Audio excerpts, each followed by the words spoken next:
በስመ አብ ወወልድ ወመንፈስ ቅዱስ አሐዱ አምላክ አሜን። መጽሐፍ ስንክሳር ዘወርሃ ጥር ዕለት 5 ጥሪ በዛ ዕለት እዚኣ ቅዱስ አውስግኒዮስ ሰማዕትነት ተቀበለ። እዚ ቅዱስ እዚ በዘመነ ቆስጠንጢኖስ ንጉስ ወተሃደር ነበረ። መምለኽ እግዚአብሔር እዩ። ንደኻታትን መሳኪንን ብዙሕ ምሕረት ይገብር ነበረ። ንጉስ ቆስጠንጢኖስ ብጎይታና በኢየሱስ ክርስቶስ ቅድመ እማኑ ኣብ ሰማይ ብወኻዋኽብቲ ኣምሳል መስቀል ምስተገለጸሉ ነዚ ትምህርቲ እዚ ኣይፈልጦን። እዚ ቅዱስ አውስግኒዮስ ግና ናብ ንጉስ ቀሪቡ እዛ ትምህርቲ እዚኣ ናይ ጎይታና ናይ ኢየሱስ ክርስቶስ እያ በሎ።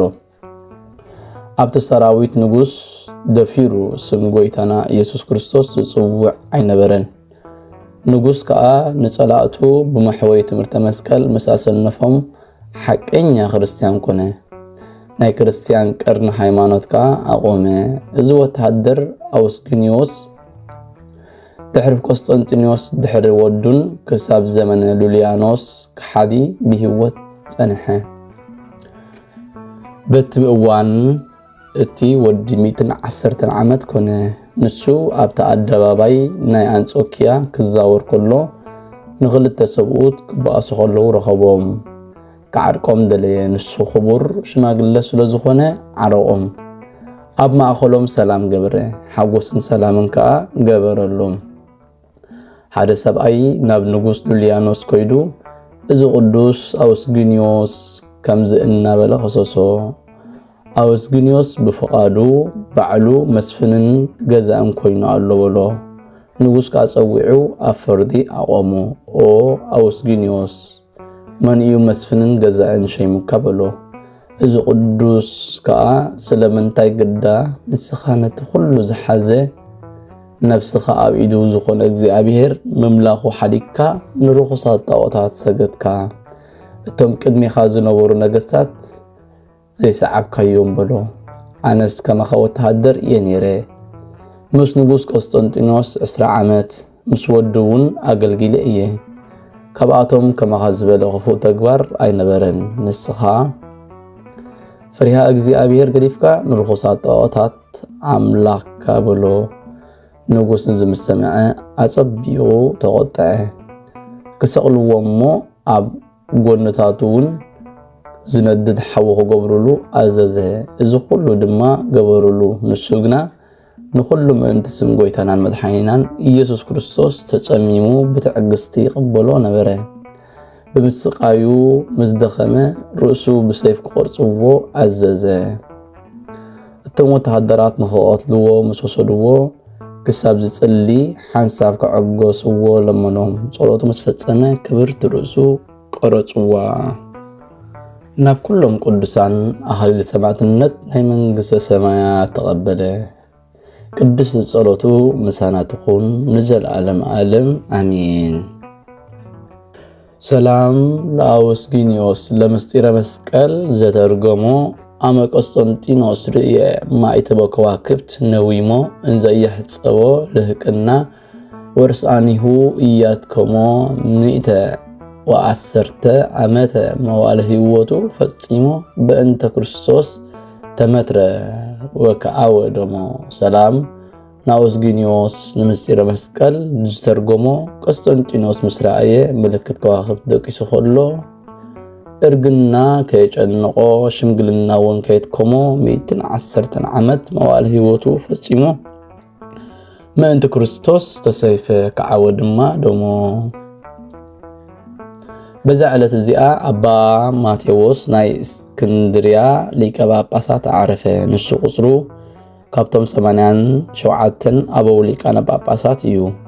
እዚ ቅዱስ ኣባ ማቴዎስ ወለዱ ካብ ነገደ እስራኤል እዮም። ብክርስቶስ ዝኣምኑ ብምግባረ ሰናይ ፍጹማን ዝኾኑ እዮም። ስም ኣቦኡ ስምዖን ስም ኣዲኡ ከዓ ባርባራ ይበሃሉ። እግዚአብሔር ንስምዖን ክልተ ዘርኢ ውላድ ሃቦ። ስምቲ ዓቢ ያዕቆብ እቲ ንእሽተይ ድማ ማቴዎስ ይበሃሉ። እዚ ኣባ ማቴዎስ ኣብ ሃገር ከብዳ ኣዲኡ ከሎ አባ ጴጥሮስ ናይ ሃገር አቡፊስ ኤጲስቆጶስ ረኸባ መስራእያ ካብ አድጉ ወሪዱ አትሰበይቲ ብርኽቲኺ ፍረኸርስኺ ድማ ብሩኽ እዩ እንሆ ኻባኺ ብስብከቱ ከም ማርቆስ ወንጌላዊ ዘብርህ ኮኸብ ብሩህ ኮኸብ ክወፅእ በላ 15 ዓመት ምስ ገበረ ወለዱ ዓረፉ ካብኡ ናብ አባ አብርሃም ናይ ቅዱስ ደብሪ አቡፋና ቆሞስ ከደ ከመንኩሶ ኸ ለመኖ አባ አብርሃም ቅድም ምስ ዓቢ ሓውኻ ተሰማማ ካብኡ ናባይ ተመለስ ብሎ እዚ ሰሚዑ እናሐዘነ ተመልሰ ኣብ መንገዲ ኸ ቅዱስ ሚካኤል መልአኽ በአምሳል መነኮስ ተራኸቦ በአዳው ተአምራት ከም ዝኸውን ነገሮ ናብ ሓዊ ያዕቆብ በጽሑ ድማ ከመንኩስ ክኸይድ የሕደገኒ ኢሉ ለመኖ ምስ ኣባይ ኸ ናብ ደብሪ ቶና ኣብ እምባ አሞኒ ከደ ኣብቲ ቤተ ክርስቲያን ከ ተማሂፀነ መነኮሳት ንሓው ብዛዕባ ሙስለመንዎ ከመንኩስ ፈቀደሉ ናብ አባ አብርሃም ናብ አቡፍና ከደ ንሱ ድማ ተቀቢሉ አመንኮሶ ኣብኡ ድማ ካብቶም ኣብቲ ገዳም ዘለዉ መነኮሳት በተጋድልኡ ልዕል ክሳብ ዝብል ብጾሙን ብጸሎትን አጸቢቁ ተገደደ ሓደ ዓመት ምስ ገበረ አባ ጴጥሮስ ኤጲስቆጶስ ናብ አባ አብርሃም መጺኡ ትዕጉስቱን ጥበቡን ርእዩ ንዕኡ ረድኡ ኾኖ ንኽህቦ ሓተቶ ምስ ፈቀደሉ ኸ ብዘይድልየቱ ወሰዶ ምስኡ ኸ ክቕመጥ ከሎ ብትግሃቱ ካብ ዕርበት ፀሓይ ክሳብ ስርቀት ፀሓይ ብጸሎት ይቕመጥ ነበረ ካብ ዝውለድ 18 ዓመት ምስ ገበረ እቲ ኤጲስቆጶስ ሒዙ ብዘይፈቃዱ ማዕረገ ክህነት ሾሞ ሰይጣን ከ ትግሃቱ ምስራየ ኣብ ልቢ ሓንቲ ጽብቕቲ ሰበይቲ ኣተወ እሞ ገጻ አርአያቶ ምስኣ ክድቅስ ከ ለመነቶ አባ ማቴዎስ ከ ናብ እግዚአብሔር ንሞት ክሳብ ዝቀርብ ብንብዓት ጸለየ ካብኡ ናብቲ ኤጲስቆጶስ ኣትዩ ኣብ ደብሩ ክሰዶ ለምኖ እቲ ኤጲስቆጶስ መኻድ ምስ ከልኦ ናብ ቤተ መዛግብት ኣተወ ናይቲ ኤጲስቆጶስ ብዙሕ ዝዋጋኣ ልብሰ ክህነት ብመላጸ ገይሩ በብንእሽቶ ቁርጽርጽ አቢሉ ኣብቲ ቦታ ኣቐመጣ ንጽባሕቱ እቲ ኤጲስቆጶስ ንኣባ ማቴዎስ ለምኽድቅስ እየ እሞ እቲ ልብሲ ክህነት ኣምጻለይ በሎ ምስ ኣምጻሉ ከም ዝቕላጥ ናይ ኦም ኣብ ቅድሚኡ ጠረብረብ ኢሎም ወደቑ እቲ ኤጲስቆጶስ ከኣ ርእዩ ኣዝዩ ተቆጥዐ መን እዩ ከም ዝገበረ በለ ኣባ ማቴዎስ ከኣ ኣነ እየ መኻት ከሊኻኒ ኣብዚ ቦታ ብዝሙት ካብ ዝወድቕ ሕጅውን ካብኡ ዝገድድ ክገብር እየ በሎ ሽዑኡ እቲ ኤጲስቆጶስ ብቁጣዕ ሰደዶ ናብቲ ደብሪ ንዘለዉ ሰባት ብዛዕባኡ ግዘት ዘለዎ መልእኽቲ ተጻሓፈ በብኽልተ መዓልትን በብኽልተ ለይትን ከክልተ ሚእቲ ክሰግድ በጊዜ ጸሎት ብዘይካ ኣብ ቤተ ክርስቲያን ኣብቲ በዓቲ ኾነ ኣብ ቤት ከይሓድር ዝብል ጽሓፈ አባ ማቴዎስ ከ ንዝገድል ተቐበሎ ክሳብ 2 ዓመት ከ ጸልየን ተጋደለን ኤጲስቆጶስ ከ ትዕጉስቱ ሰሚዑ ናይ ግዘት ፍትሓትን ቡራኬን ላእኸሉ ካብኡ ሓው ያዕቆብ ከ ናብኡ መጸ መንኮሶሞ ንሰይጣን ክሳብ ዘሰንፎ ከ ተጋደለ ካብኡ አባ ማቴዎስ ናብ ደብረ አባ እንጦንስ ከደ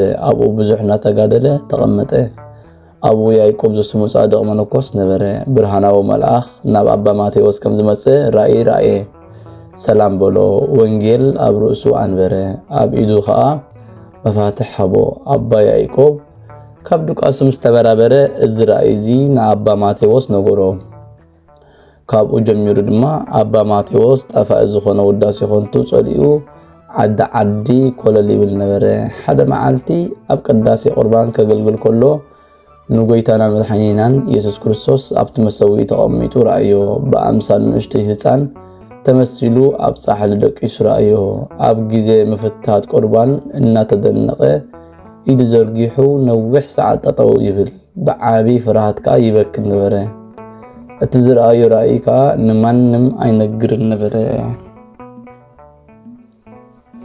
መምህሩ ክሪኦ ከሎ ነዊሕ ሰዓት ደው ምባሉ ብኡ ይድነቕ ነበረ እዚ ግብሪ እዚ ክገልጸሉ ከ ናብ እግዚአብሔር ኣምላኽ ጸለየ ካብኡ ከም ልማዶም ክድቅሱ መስኣተው ጎይታና ብኣምሳለ ህፃን ኣብቲ ፃሕሊ ደቂሱ ተራእዮም ብኢድ ኣባ ማቴዎስ ከዓ ዝቆረስ ህብስቲ ዝመስል ዓይኑ ረኣይዎ ሽዑ ተደነቁ እሞ ኦ ጎይታ ንደቂ ሰብ እዚ ዓብይ ጸጋ ክትህብ ምስጋና ንዓኻ ይኹን በለ ኣባ ማቴዎስ እዚ ምስ ፈለጠ መስማር ሓፂን ኣምፅኡ ብመዓልቲ ዓርቢ ኣብ ብርኩ ኣጣበቃ ክሳብ ዝጨኑ ሓሰኻውን ኣብኡ ክሳብ ዝወፅእ ኾነ ካብኡ ወፅኡ ናብ ደብሪ ቁስቋም ከደ ብዙሕ እናተጋደለ ድማ ኣብኡ ተቐመጠ ንላዕሊ ኣቢሉ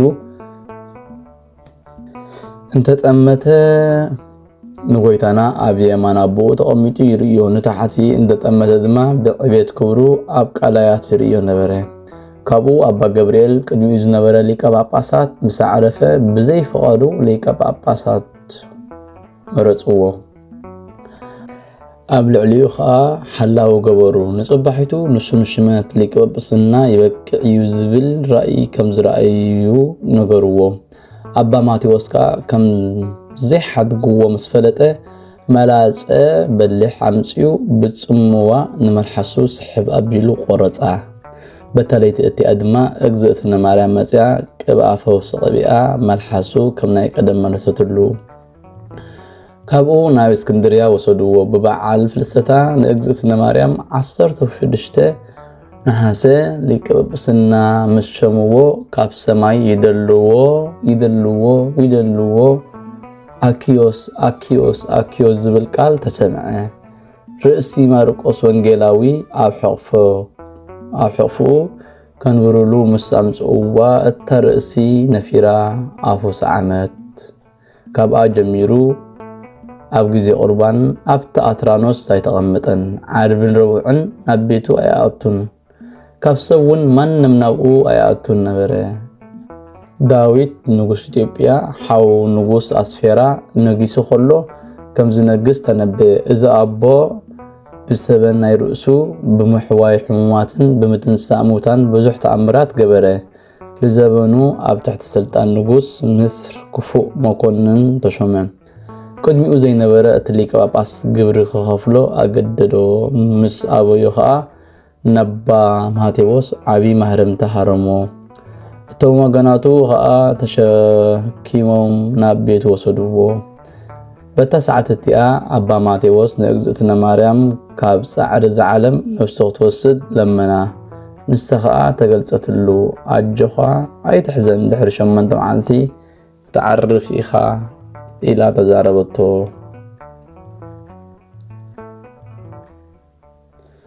ንጽባሒቱ ኣባ ማቴዎስ ንኤጲስቆጶሳት ንኩሎም ካህናትን ህዝብን ዕለት ዕረፍቲ ነገሮም ብዛዕባ ሃይማኖትካ ማዓደም እሞ ባረኾም ሕማም ኣብ ልዕሊኡ ምስ በርትዐ ንስእሊ እግዝእትነ ማርያም ወሲዱ ነዊሕ ሰዓት ጸለየ እታ ስእሊ ሰዓማ ገጹ ብትእምርተ መስቀል ዓተበ ብክርስቶስ ንዝኣምኑ ምእመናን ብኩሉ ሃገርን ባረኸ ካብኡ ብዕለተ እሁድ ኣረፈ ቅድስት በረኸቱ ምሳና ትኹን ለዘለዓለም ዓለም አሜን ሰላም ለማቴዎስ እምካልአኒሁ ዘተበጽአ ሰበ ክብረ ዓለም ጸልአ ምክረ ማርያም ድንግል እንዘይሰምዕ ሰሚዓ እንተ መተረ ልሳኖ ሃብህላዊሃ ኣግባ ሰበ ደረሰኒ ወማዓረ ቅብአ ሰላም ለማቴዎስ ካብ ብጾቱ ዝለዓለ ክብሪ ዓለም ጸሊኡ ዘገልገለ ምክር ድንግል ማርያም ሰሚዑ ዝተቀበለ ዝተመትረ ልሳኑ ኣብ ናይ ቅድማ ተኸለ መዓር ቀቢኡ ኣሕወዮ ኣካሉ ዝቆሰለ በዛ ዓለት እዚኣ እዞም ስዑ ሰማዕትነት ተቀበሉ ያሬውያኖስ ብዙሓት ኣንስትን ኣሰቡትን ለንጊኖስ ናይ ሮማ እስክንድርያ ንኣባ ኣርሳኒ ዝበጽሐቶ ኣውስያ በረኸቶም ምሳና ይኹን ዘለዓለም ዓለም አሜን ሰላም ለአውስያ ተተመየጠ ተምከህዳ እግዚአብሔር ጊዜ ፈቀዳ አሐዝዋ ላቲ ወአቅርቡዋ ለፍዳ ሰበከልሃ ማእከሎሙ ፈረሰ ቴዎድሮስ ወልዳ ማህበረ አጋነን ተዘሩ ወጎዩ ማውዳ ሰላም ለአውስያ استملست ካብ መኽሓዳ እግዚአብሔር ምስ ፈቀዳ ንዓ ሓዝዋ አቅርቡዋ ውን ፍዳ مس أدمت أب مأخلهم فرس تيدروس ولدا محبر أجانن تبتنو هادمون كبعودا كبكبابئة زغربكو مهلت أزخاخير إلاف كابتو مزوت يروم زغلغلخا كل جزء بزي معرف ندخل نبب تقبلنا يدخلنا تي مصحف زغبر كاغويتا نهتم بلت مباء وكف كابزتو هبتماتني هبتم ترف قدسان نبيات حوالاتون سبخيان سمايتات من صادقان دناغل كأمنو كساتون هيران بارخوت بارخو محبر زقدس بيت كريستيان كابز عابي شماغله كساب زنا اسهصان نزي صحافو بمصحف نزي صحافون بمدرس نزنبو نسترجمو بلسان حديث نقالون سمعان باذن منفس بصلوت دي مريم عرقت كاب كله مباس احبيري محرنا يسوع كريستوس سلام نعخاتكم صادقان مسمعت زعرفكم بزالو معلت نعلم زسنفكم يخم نسخاتكم بكل تعجست أبكد نفتاري لمنو بكل ساعات بزيه كان يسحن عنه يوزلنا مو سلام نعخاتكم